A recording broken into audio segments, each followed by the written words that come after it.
ਸਤਿ ਸ਼੍ਰੀ ਅਕਾਲ। ਤੁਸੀਂ ਵੇਖ ਰਹੇ ਹੋ ਟੀਵੀ ਪੰਜਾਬ ਤੇ ਮੈਂ ਹਾਂ ਤੁਹਾਡੇ ਨਾਲ ਇੰਦਰਪ੍ਰੀਤ ਕੌਰ ਸੰਗੇੜਾ। ਖਬਰਾਂ ਦੇ ਇਸ ਬੁਲੇਟਿਨ ਵਿੱਚ ਤੁਹਾਡਾ ਸਵਾਗਤ ਹੈ। ਗੱਲਬਾਤ ਕਰਾਂਗੇ ਅਮਰੀਕਾ ਦੀਆਂ तमाम ਵੱਡੀਆਂ ਖਬਰਾਂ ਦੀ। ਨਜ਼ਰ ਮਾਰਦੇ ਹਾਂ ਖਬਰਾਂ ਉੱਪਰ।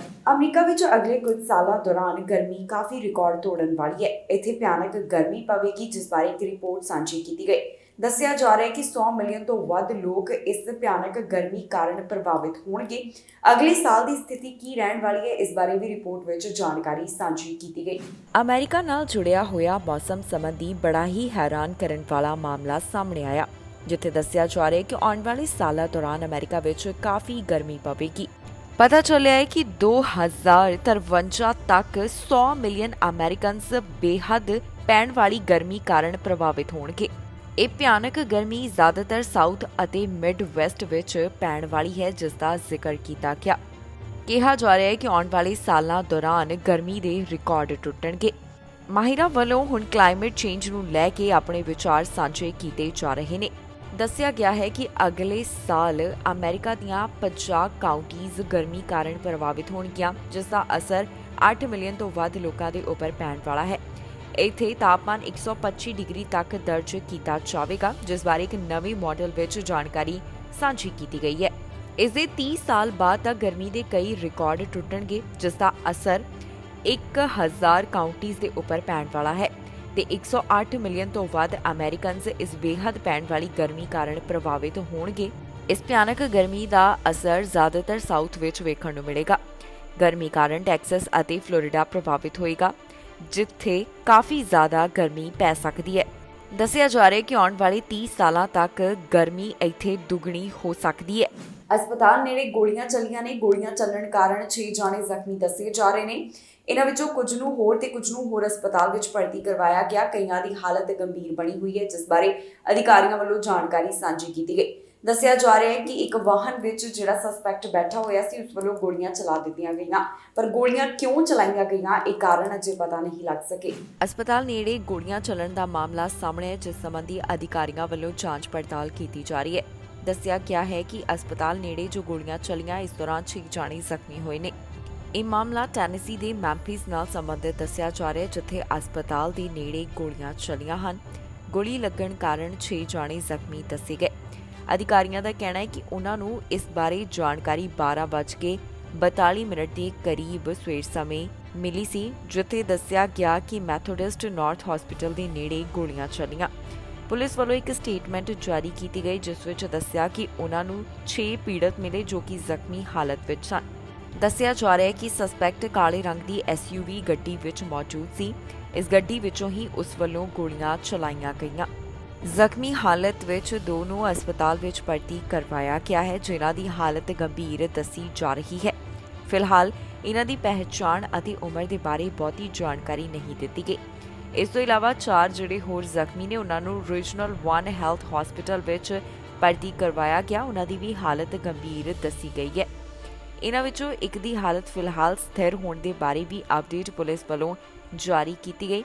ਇਹਨਾਂ 4 ਜਾਣਿਆਂ ਦੀ ਵੀ ਪਹਿਚਾਣ ਪੁਲਿਸ ਨੇ ਅਜੇ ਸਾਂਝੀ ਨਹੀਂ ਕੀਤੀ।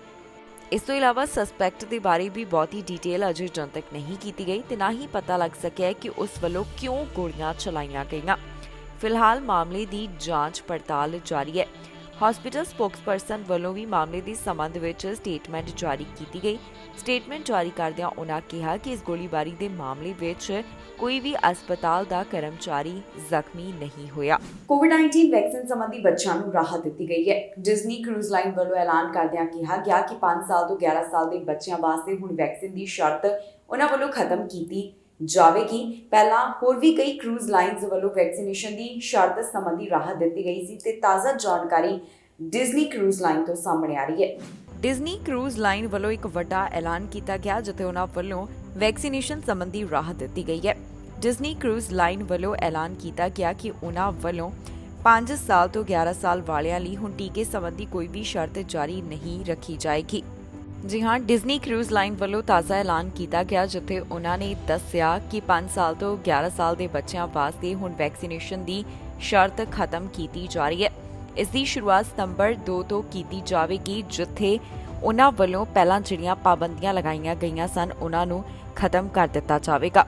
ਇਸ ਤੋਂ ਪਹਿਲਾਂ 5 ਸਾਲ ਤੋਂ 11 ਸਾਲ ਵਾਲਿਆਂ ਲਈ ਵੀ ਜ਼ਰੂਰੀ ਸੀ ਕਿ ਉਹਨਾਂ ਦੇ ਕੋਵਿਡ-19 ਵੈਕਸੀਨ ਲੱਗੀ ਹੋਵੇ। ਇਸ ਤੋਂ ਇਲਾਵਾ ਜਾਣਕਾਰੀ ਲਈ ਦੱਸ ਦਈਏ ਕਿ US food and drug administration ਵੱਲੋਂ ਕੋਵਿਡ-19 ਵੈਕਸੀਨ ਬੱਚਿਆਂ ਵਾਸਤੇ ਮਨਜ਼ੂਰ ਕਰ ਦਿੱਤੀ ਗਈ ਹੈ।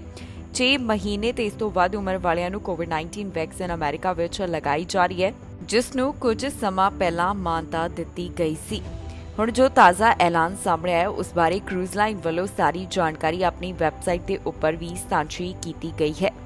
ਇਸ ਤੋਂ ਇਲਾਵਾ ਕਰੂਜ਼ ਲਾਈਨ ਵੱਲੋਂ ਦੱਸਿਆ ਗਿਆ ਹੈ ਕਿ ਸਾਰੇ ਗੈਸਟ ਵਾਸਤੇ ਕੋਵਿਡ-19 ਟੈਸਟਿੰਗ ਜ਼ਰੂਰੀ ਹੋਵੇਗੀ ਤੇ ਉਹਨਾਂ ਵੱਲੋਂ ਅਲੱਗ-ਅਲੱਗ ਰਿਕੁਆਇਰਮੈਂਟਸ ਦੇ ਬਾਰੇ ਵੀ ਜ਼ਿਕਰ ਕੀਤਾ ਗਿਆ।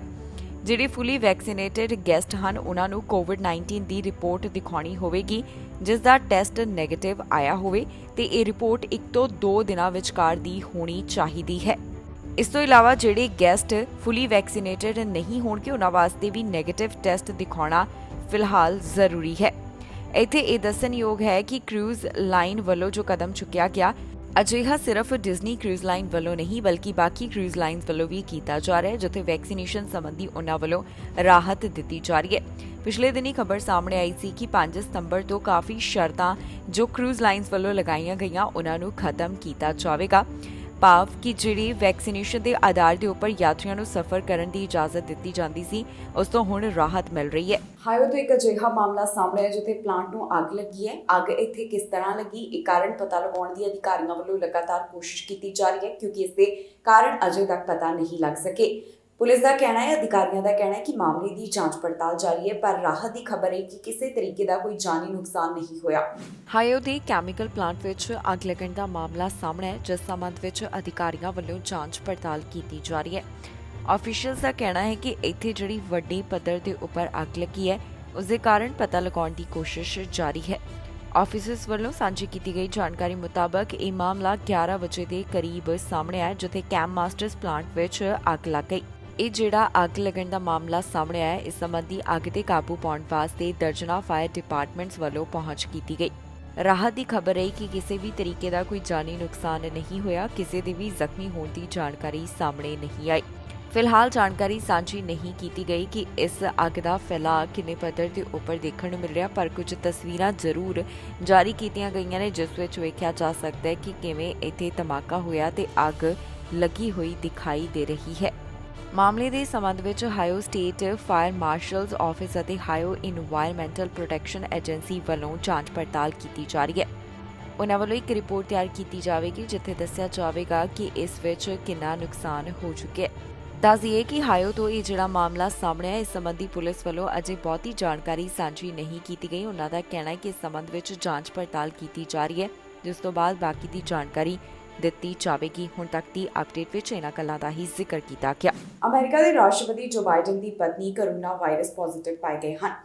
ਵਾਈਟ ਹਾਊਸ ਵੱਲੋਂ ਅੱਜ ਤਾਜ਼ਾ ਜਾਣਕਾਰੀ ਸਾਂਝੀ ਕੀਤੀ ਗਈ ਜਿੱਥੇ ਦੱਸਿਆ ਹੈ ਕਿ ਜੋ ਬਾਈਡਨ ਦੀ ਕੋਰੋਨਾ ਰਿਪੋਰਟ ਪੋਜ਼ਿਟਿਵ ਆਈ ਹੈ। ਰਾਸ਼ਟਰਪਤੀ ਜੋ ਬਾਈਡਨ ਦੀ ਰਿਪੋਰਟ ਨੈਗੇਟਿਵ ਨਿਕਲੀ ਹੈ। ਹੁਣ ਜੋ ਉਹਨਾਂ ਦੀ ਪਤਨੀ ਕੋਰੋਨਾ ਵਾਇਰਸ ਦੀ ਲਪੇਟ ਵਿੱਚ ਆ ਚੁੱਕੇ ਨੇ ਤੇ ਇਸ ਤੋਂ ਬਾਅਦ ਉਹਨਾਂ ਵੱਲੋਂ ਖੁਦ ਨੂੰ ਇਕਾਂਤਵਾਸ ਕੀਤਾ ਜਾਵੇਗਾ। ਅਮਰੀਕਾ ਦੇ ਰਾਸ਼ਟਰਪਤੀ ਜੋ ਬਾਈਡਨ ਦੀ ਪਤਨੀ ਕੋਰੋਨਾ ਵਾਇਰਸ ਦੀ ਲਪੇਟ ਵਿੱਚ ਆ ਗਏ ਹਨ ਜਿਨ੍ਹਾਂ ਵੱਲੋਂ ਹੁਣ ਘਰ ਤੇ ਹੀ ਇਕਾਂਤਵਾਸ ਕੀਤਾ ਜਾਵੇਗਾ। ਪਿਛਲੇ ਦਿਨੀ ਰਾਸ਼ਟਰਪਤੀ ਜੋ ਬਾਈਡਨ ਕੋਰੋਨਾ ਦੀ ਲਪੇਟ 'ਚ ਆਏ ਤੇ ਹੁਣ ਖਬਰ ਸਾਹਮਣੇ ਆ ਰਹੀ ਹੈ ਕਿ ਜਿਲ ਬਾਈਡਨ ਦੀ ਕੋਰੋਨਾ ਰਿਪੋਰਟ ਪੋਜ਼ਿਟਿਵ ਆਈ ਹੈ। ਵਾਈਟ ਹਾਊਸ ਵੱਲੋਂ ਇਸ ਬਾਰੇ ਜਾਣਕਾਰੀ ਸਾਂਝੀ ਕਰਦਿਆਂ ਦੱਸਿਆ ਗਿਆ ਕਿ ਜਿਲ ਬਾਈਡਨ ਨੂੰ ਕੋਰੋਨਾ ਪੋਜ਼ਿਟਿਵ ਪਾਇਆ ਗਿਆ ਹੈ ਪਰ ਉਹਨਾਂ ਨੂੰ ਕੋਰੋਨਾ ਵਾਇਰਸ ਦੇ ਹਲਕੇ ਲੱਛਣ ਹੀ ਹਨ। ਇਸ ਤੋਂ ਇਲਾਵਾ ਰਾਸ਼ਟਰਪਤੀ ਜੋ ਬਾਈਡਨ ਦਾ ਵੀ ਕੋਰੋਨਾ ਟੈਸਟ ਕੀਤਾ ਗਿਆ ਜਿਸ ਦੀ ਰਿਪੋਰਟ ਨੈਗੇਟਿਵ ਆਈ ਹੈ। ਪਿਛਲੇ ਦਿਨੀ ਉਹਨਾਂ ਨੂੰ ਕੋਰੋਨਾ ਵਾਇਰਸ ਹੋਇਆ ਸੀ ਜਿਸ ਤੋਂ ਬਾਅਦ ਹੁਣ ਉਹ ਖੁਦ ਨੂੰ ਰਿਕਵਰ ਕਰ ਰਹੇ ਨੇ। ਇਸ ਤੋਂ ਇਲਾਵਾ ਰਾਸ਼ਟਰਪਤੀ ਵੱਲੋਂ तमाम ਚੀਜ਼ਾਂ ਨੂੰ ਧਿਆਨ ਵਿੱਚ ਰੱਖਿਆ ਜਾ ਰਿਹਾ ਹੈ ਤਾਂ ਕਿ ਉਹ ਇਸ ਵਾਇਰਸ ਤੋਂ ਬਚਾਅ ਕਰ ਸਕਣ। ਜ਼ਿਕਰਯੋਗ ਹੈ ਕਿ ਰਾਸ਼ਟਰਪਤੀ ਜੋ ਬਾਈਡਨ ਪਹਿਲਾਂ ਕੋਰੋਨਾ ਪੋਜ਼ਿਟਿਵ ਪਾਏ ਗਏ ਫਿਰ ਉਹਨਾਂ ਦੀ ਰਿਪੋਰਟ ਨੈਗੇਟਿਵ ਆਈ ਤੇ ਇੱਕ ਵਾਰ ਫਿਰ ਤੋਂ ਉਹ ਕੋਰੋਨਾ ਵਾਇਰਸ ਦੀ ਲਪੇਟ ਵਿੱਚ ਆ ਚੁੱਕੇ ਹਨ। ਬਾਈਡਨ ਵੱਲੋਂ ਕੋਰੋਨਾ ਵਾਇਰਸ ਦੇ 4 ਟੀਕੇ ਹਾਸਲ ਕੀਤੇ ਗਏ ਸਨ ਤੇ ਉਹਨਾਂ ਦੀ ਪਤਨੀ ਜਿਲ ਬਾਈਡਨ ਵੱਲੋਂ ਵੀ ਕੋਰੋਨਾ ਵਾਇਰਸ ਦੇ 4 ਟੀਕੇ ਲਗਵਾਏ ਗਏ ਹਨ। ਜਿਲ ਬਾਈਡਨ ਦੀ ਉਮਰ 71 ਸਾਲ ਦੇ ਕਰੀਬ ਹੈ ਤੇ ਹੁਣ 4 ਟੀਕੇ ਲਗਵਾਉਣ ਤੋਂ ਬਾਅਦ ਉਹਨਾਂ ਨੂੰ ਕੋਰੋਨਾ ਦੇ ਸਿਰਫ ਹਲਕੇ ਲੱਛਣ ਹੀ ਹਨ ਤੇ ਉਹਨਾਂ ਵੱਲੋਂ ਖੁਦ ਨੂੰ ਆਈਸੋਲੇਸ਼ਨ ਵਿੱਚ ਰੱਖਿਆ ਜਾਵੇਗਾ। ਸਾਰੀਆਂ ਪਬਲਿਕ ਹੈਲਥ ਗਾਈਡਲਾਈਨਸ ਦੀ ਪਾਲਣਾ ਕੀਤੀ ਜਾਵੇਗੀ। ਇਹ ਸਨ ਕੁਝ ਖਬਰਾਂ ਜਿਹੜੀਆਂ ਅੱਜ ਦੇ ਦਿਨ ਅਮਰੀਕਾ ਤੋਂ ਸਾਹਮਣੇ ਆਈਆਂ। ਬਾਕੀ ਖਬਰਾਂ ਲਈ ਤੁਸੀਂ ਬਣੇ ਰਹੋ ਟੀਵੀ ਪੰਜਾਬ ਨਾਲ। ਫਿਲਹਾਲ ਮੈਨੂੰ ਇੰਦਰਪ੍ਰੀਤ ਕੌਰ ਸੰਗੇੜਾ ਨੂੰ ਦਿਓ ਇਜਾਜ਼ਤ।